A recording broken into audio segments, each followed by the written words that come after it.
Hindi nagustuhan ng Dasmariñas Village Association ang paghingi ng tawad ng pamunuan ng security agency sa kanilang lugar. Kaugnayan ang pagharang ng mga gwardya sa convoy ni Makati Mayor Junjun Binay at Senadora Nancy Binay.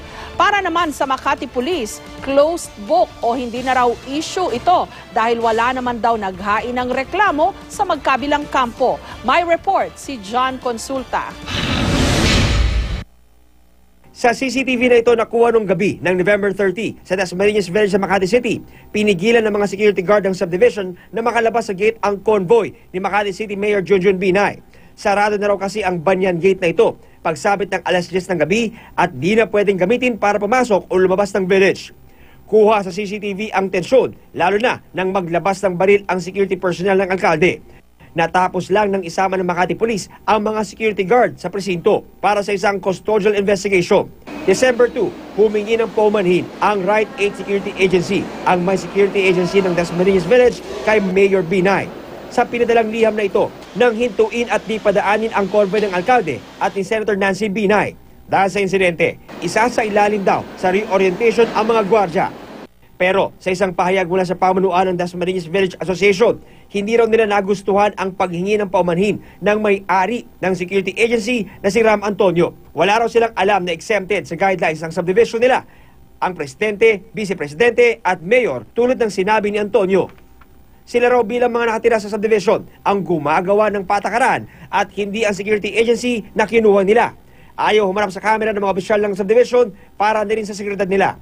Noong Huwebes daw ng gabi, nagpulong ang Board of Directors ng subdivision at iisa ang pananaw nila. Walang dapat ipagpaumanhin dahil wala raw kasalanan ang mga gwardya nilang naka-duty noong November 30. Sa ginawa raw ni Antonio, demoralized ang mga gwardya nila. Si UP Professor Winnie Monson, matagal ng residente sa Dasmariñas Village. Sa tingin niya, mali ang paghingi ng paumanhin ng security agency. Nalaman din daw niyang may connection si Antonio kay Binay. I don't know whether it was the Binays who did it or the security agency themselves, but they are connected, no? I mean, Ram Antonio is supporter. They actually asked the security people to erase the tape. Why do they want to do that? I made my own investigation, and that's what I heard. Sinikap ng GMA News na makuha na ng payag si Antonio, pero nasa labas na raw ito ng bansa para magbakasyon. Ayon sa Makati Police, tama naman ang ginawa ng mga gwardyang beripikahin kung sino ang sakay ng convoy. Pero nang bumaba na raw si Mayor Junjun Binay sa sasakyan para makita ng mga gwardya at makiusap na makiraan, di raw naging maganda ang kilos ng mga gwardya kung kaya't kinailangan kumilos ng mga security para protektahan ang alkalde. Hindi na masyadong in-emphasize dun sa video na nababanggit mo kung bakit sila nagkasa.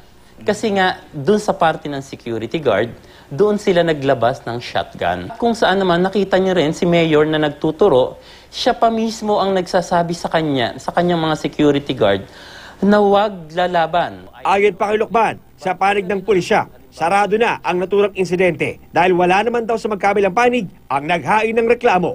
John Consulta, GMA News.